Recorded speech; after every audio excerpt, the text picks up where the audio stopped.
Immigrant parents do not want me to become a mental health counselor. Hello.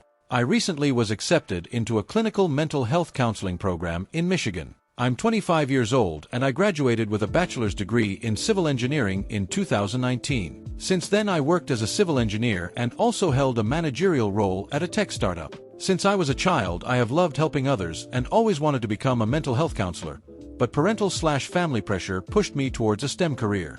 My end goal is to start my own private practice as a psychotherapist. I'm a male from a South Asian background, so this is a non-traditional path. My family has been against this decision, saying that it is a poor financial decision and starting a private practice is impractical. The program is going to take me 2 years if I go full-time through the accelerated path. I want to be able to support a family one day with my career, but the concerns my parents keep pushing have triggered some doubt in me. What if the market in my area is oversaturated? I have interviewed some mental health counselors that are making about $30K/year even with a master's degree. I'm not afraid to work hard to build my career. After I graduated college, I didn't mind working 80 hours a week, working 2 full-time jobs to build my future. Is the future as bleak as my family is making it seem, or is this their immigrant survival instincts coming out? Can anyone talk about their journey of starting a private practice? Any advice would be greatly appreciated.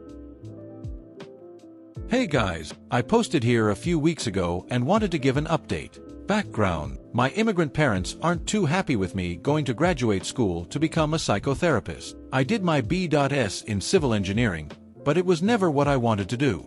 They told me I was going to be limited to $30K a year forever with significant student loan. Update: I wanted to better understand if my parents were being irrational or if this was the brutal reality of mental health in the United States. My parents told me that they knew of a therapist who finished his grad school and is now on the brink of being homeless. His private practice was not panning out and he couldn't find any clients. I wanted to understand how common this was, so I reached out to a lot of therapists to understand their journey. I sent DMs to people in this subreddit and in person to practitioners near me. Thank you all for being so open and transparent with me.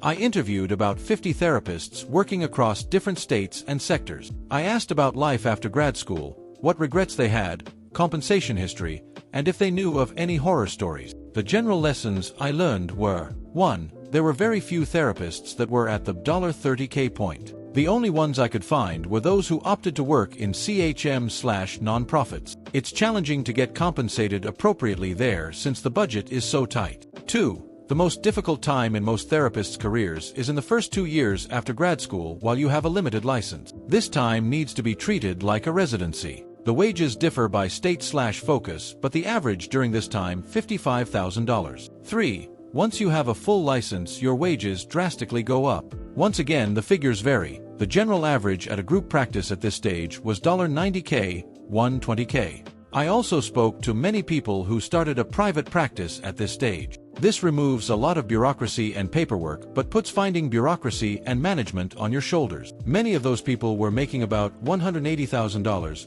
usually with 25 clients a week and $150 a session. I met a few who worked less because they wanted to focus on a different project or spend more time with their families. I also met a few experienced therapists who were charging $250 per session due to their niche and had 40 clients a week. Talking to everyone removed a lot of my anxiety. My parents weren't convinced, so they told me to meet up with a therapist that was a family friend. I decided to go meet him. I was quite confused at how his person's experience could be so different from all of the people I had interviewed. I went to his office and first saw a sign that said, "Metaphysical Minister." A bit confused, I knocked and entered his office. I saw some abstract paintings and an array of crystals on his desk. I told him I liked his rocks and he started to tell me about the energy/healing powers of gems. My confusion grew. I sat with him and asked about his journey. He told me he was trained in the Caribbean to help people. I asked him if he was a therapist and he told me no, but that he's an ordained minister so could technically do counseling.